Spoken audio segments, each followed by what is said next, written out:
அனைவருக்கும் வணக்கம்.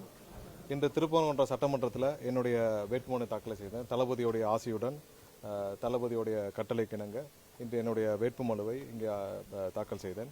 கண்டிப்பாக கடந்த 4-5 நாட்களாக திருப்பரங்குன்றம் முழுவதும் நான் பிரச்சாரத்தை மேற்கொண்டு வருகிறேன். பெரும்பாலான மக்கள் இங்கே இப்போ திருப்பரங்குன்றத்தில் மாற்றத்தை விரும்புகிறார்கள்.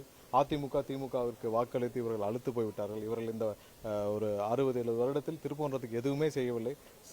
ஒரு சாதாரண சாலை வசதி கூட இங்கு இல்லை. எல்லாரும் திருப்பரங்குன்றத்தை மற்றும் ஒரு சர்ச்சைக்குரிய பகுதியாக மாற்ற மட்டுமே முயற்சி செய்கிறார்கள். அதை வைத்து மக்களை பாகுபடுத்தி மக்களை பிரித்து இவங்க இங்கே ஓட்டுக்களை பெறணும்னு ஆசைப்படுறாங்க. கண்டிப்பாக திருப்பரங்குன்ற மக்கள் அதை எதுவும் இன்னும் விரும்ப மாட்டாங்க. நாங்களும் எங்களுடைய கட்சியும் திருப்பரங்குன்றத்தில் இந்த மாதிரியான ஒரு பிரச்சனையை யார் கொண்டு வந்தாலும் தமிழகத்தில் அமைதியை மட்டுமே விரும்பும் தமிழக மக்களுக்கு இந்த மாதிரி திருப்பரங்குன்றத்தில் எந்த பிரச்சனையை கொண்டு வந்து இதன் மூலம் தமிழகம் முழுவதும் ஒரு அசாதாரண சூழ்நிலை யார் ஏற்படுத்த நினைத்தாலும் அதை நாங்கள் அனுமதிக்க மாட்டோம். வரவேற்பு சிறப்பாக இருக்குது. நீங்களும் சமூக வலைத்தளத்தில் பார்த்துருப்பீங்க. சின்ன குழந்தைகள் முதல் பெரியவர்கள் அனைவரும் மாற்றத்தை விரும்புகிறார்கள். இது பெரிய மாற்றத்திற்கான ஒரு அலையாக தமிழகம் முழுவதும் இருக்கும். நாங்கள் முன்னாடி சொன்னதான் 40% நாங்கள் கிராஸ் பண்ணி 2 மாதம் ஆச்சு. நீங்கள் போஸ்ட் போலுக்கு அப்புறம் பாருங்கள், போலிங் முடிஞ்சதுக்கு பாருங்க, 80% எங்களுடைய வேட்பாளர்கள் பெரும்பாலான வாக்குகள் வித்தியாசத்தில் வெற்றி பெறுவார்கள் என்பதில் எந்த மாற்று கருத்தும் இல்லை.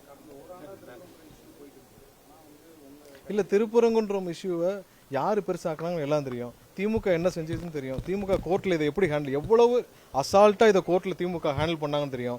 இது இன்டெலிஜென்ஸ் ஐஜி செந்தில்வேல் பின்னாடி இருந்து எப்படி ஆப்ரேட் பண்ணான்னு தெரியும். இந்த இஷ்யூவை பெருசாக்குனதுக்கு பின்னாடி இன்டெலிஜென்ஸ் ஐஜி செந்தில்வேல் அவர்கள் இதை ஒரு மைனாரிட்டி கன்சல்டேஷன்ஸ்க்காக, ஒரு சிறுபான்மை மக்களுடைய வாக்குகளை பெறுறதுக்காக இதை பாரதிய ஜனதா கட்சி பெருசாக்க வரைக்கும் அவர் பார்த்துக்கிட்டே இருந்தார். அவர் அது மாதிரியான இன்டெலிஜென்ஸ் ஆஃபீஸர்ஸ் ஏன்னா ஸ்டாலினுக்கு எதுவுமே தெரியாது, உதயநிதிக்கு எல்லாம் தெரியாது. உதயநிதிட்ட போய் கேளுங்க இது என்ன நடக்குதுன்னு, இல்லை ஸ்டாலின் போய் கேளுங்க இது என்ன நடக்குதுன்னு அவருக்கு எதுவுமே தெரியாது. இதை ஆப்ரேட் பண்றது ஃபுல்லா பின்னாடி இருந்து ஆபீசர்ஸ் தான் பண்ணாங்க.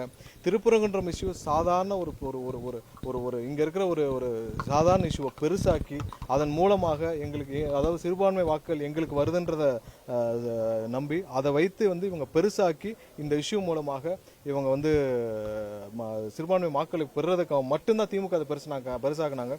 இதை பின்னாடி இருந்து ஆப்ரேட் பண்ணவர் இப்போ லீவ்ல இருக்காரு திரு செந்தில்வேல் அவர்கள் தான் இது பின்னாடி இருந்து ஆப்ரேட் பண்ணது. இது அனைத்தும் பொதுமக்கள் அனைவரும் தெரிந்து கொள்ள வேண்டும்.